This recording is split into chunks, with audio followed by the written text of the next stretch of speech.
All right, guys, welcome back. The video you just watched is one of the videos of from our very own guest that is coming on right now, Oge Kimono. So we are right about now bringing her live on the show. She's the first offspring of the rubber rock master, which interests, okay, the tender age of 10. Ask her any question you want. The numbers are already scrolling on the screen right now.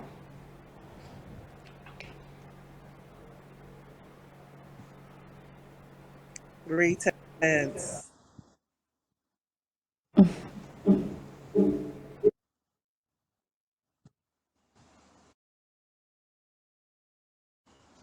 All right, how are you doing? Very well, very well. Good to see you. Yeah, good to see you too. Okay, well, A warm welcome to you. Thank you. okay, let us know who is Oge Kimono. You know, when we say Oge Kimono, people will like, is it the Ras Kimono? Is it another person? Let us know a brief biography of Oge Kimono. Let's know. Tell us. Well, Oge Kimono is a reggae musician, and I mean, like you have rightly pointed out, the first of Ras Kimono. That's about it. Oge Kimono is a mother, is a wife, and um, and a musician. Yes.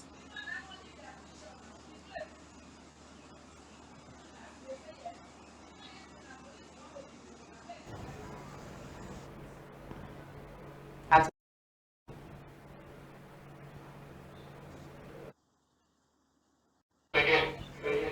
Okay, let us know when and how you realize you can sing. You can actually sing. When was that? Okay. I mean, growing up as a kid, I have always loved music. I've always loved entertainment in general. I think my biggest model then used to be Aliyah. Growing up as a kid, I grew up with my grandmother. I didn't grow up with my dad. So I was more in tune into other genres of music, which would include house, blues, country music. And R&B, of course. You know, I had a one-on-one connection with reggae music at about age 14.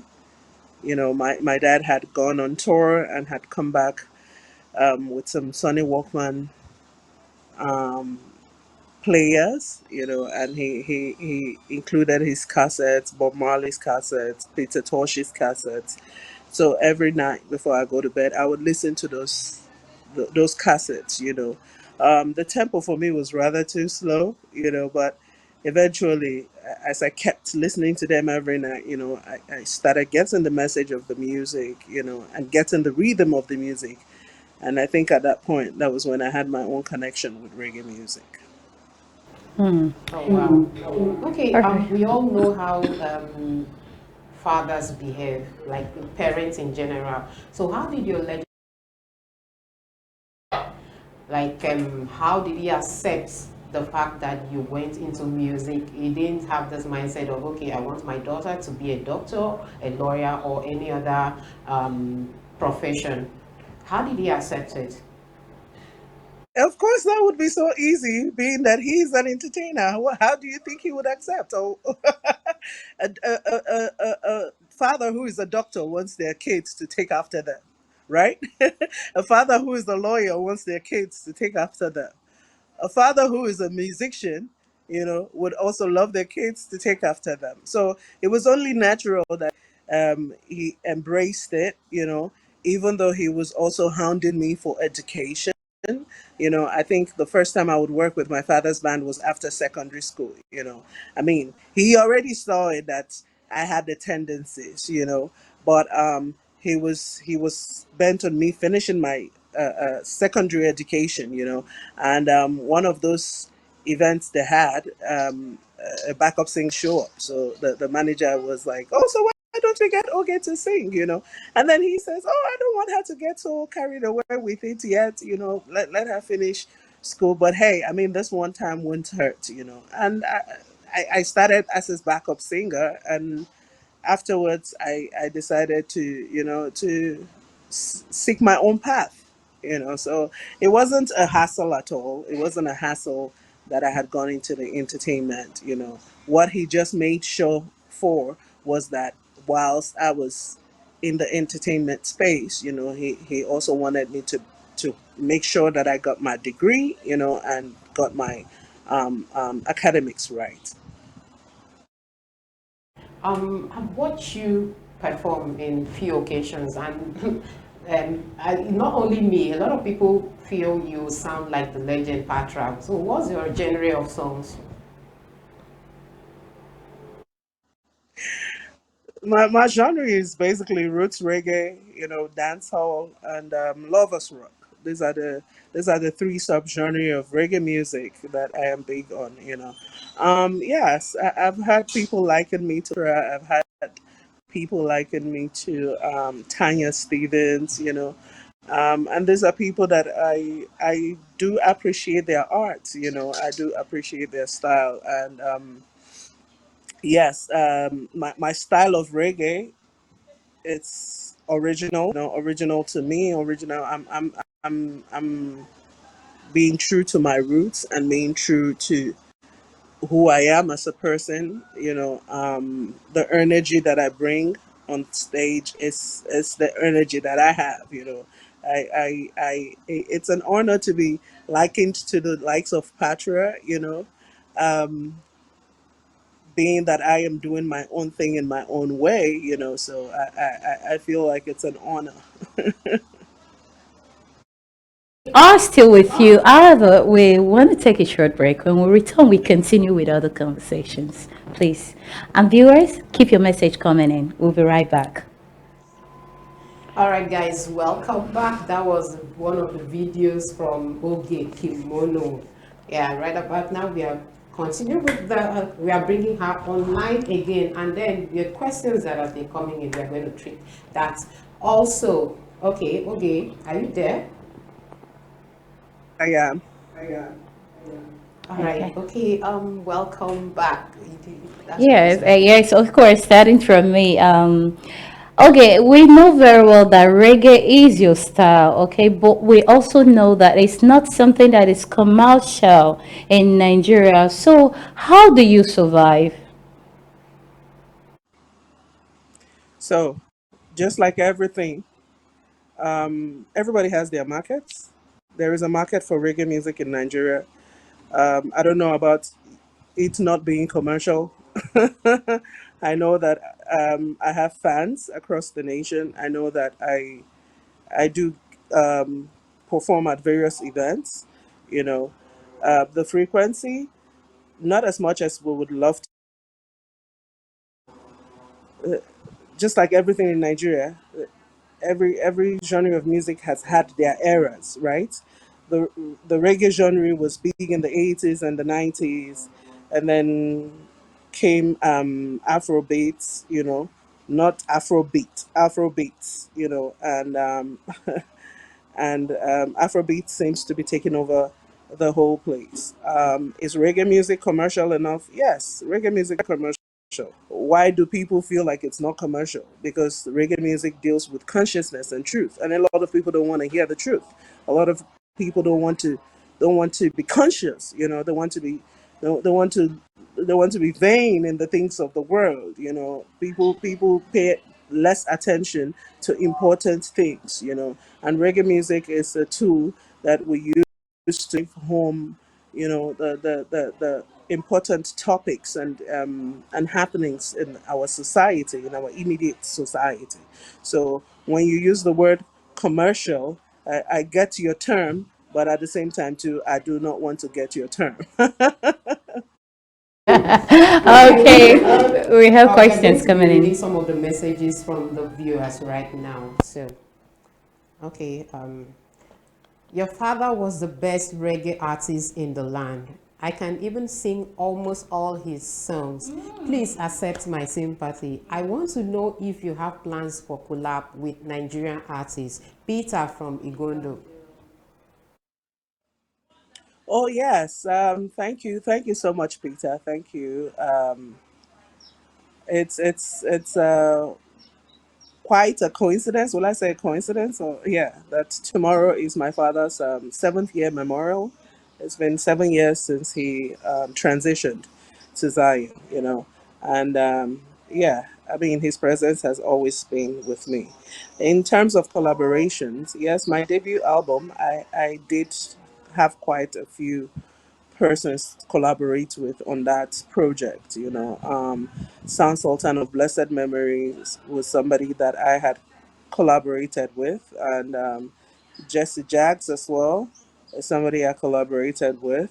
And of course, I am broadening the horizon and reaching out to more people in the entertainment scene, to collaborate with. Currently, I'm working on a project with some Kenyan reggae musician, who is bringing reggae musicians from other African countries together. So there is more of those kind of things coming up in the future. So yes, collaboration is a must. That is how we grow as a people, as individual. Man is an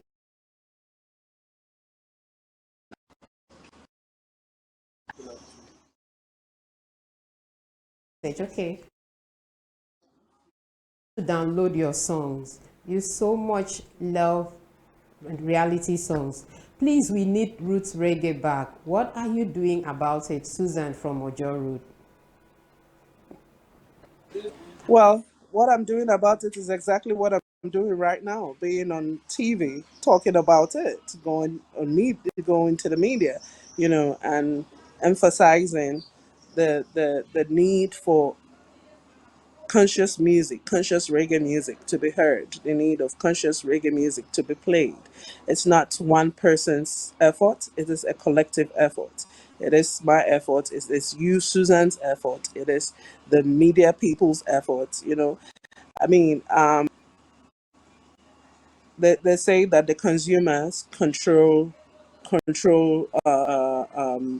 what it is that they want. So the consumers control production, so to say.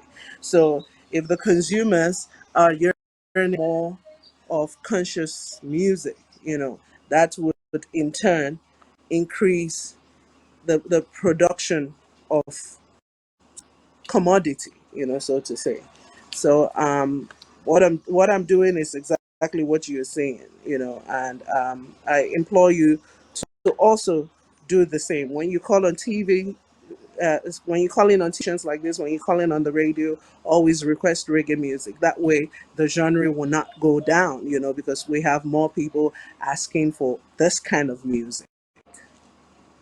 Okay, well done. Before we take the next person whose question is already scrolling on the screen, I wanted to know because, of course, everyone has a time where they would want to relax and retire with the family. So, what is your plan? Who are you planning to hand over the baton to? Have you started training the person, or you are still holding the energy for now to yourself? I have there are quite a number of people that I encourage in my own little way, and it is important that we invest in humans. It's important that we invest in the people. When you see somebody who has a potential, you encourage them in the way that you can. I do my own bits, aside from the CSRs that I do with a group of friends of mine. I mean, not to blow my trumpet. I help artists, who come to me to ask for advice or connect. I do all of that. So you can't keep that energy to yourself. You have to learn to give a platform to people. That way you're investing in people and you're making the society a better place. Because when you affect one person positively and the other that person goes out and affects another person positively, it it's a ripple effect at the end of a very healthy society. Okay, we're going to read another message out to you now. Okay, this one, Franklin from Pesta. I once saw you perform in Lagos. I tried to get an autograph, but the security was tight. Do you have where you perform for us, so for us to come watch? Franklin from Festa. Thank you, Franklin. I'm so sorry about that you couldn't get an autograph. So sorry. But hey, I am not based in Lagos, but it's something that we're currently working on. Maybe a quarterly event in Lagos, where people can come and enjoy reggae music. But currently, we also have a weekly reggae event in Lagos, being run by a very dear friend and sister of mine, Mama J, and it's a reggae party every Tuesday night. So if you're in Lagos and you are somewhere around the island, don't forget to just pass through there. I think a lot can be done to see that reggae takes back its original place in the music space. Once upon a time, we hear a lot of them. I'm happy you are on track. Please give us more. God bless you. Janet from Lagos Island. Thank you so much, Janet. Thank you. I appreciate you.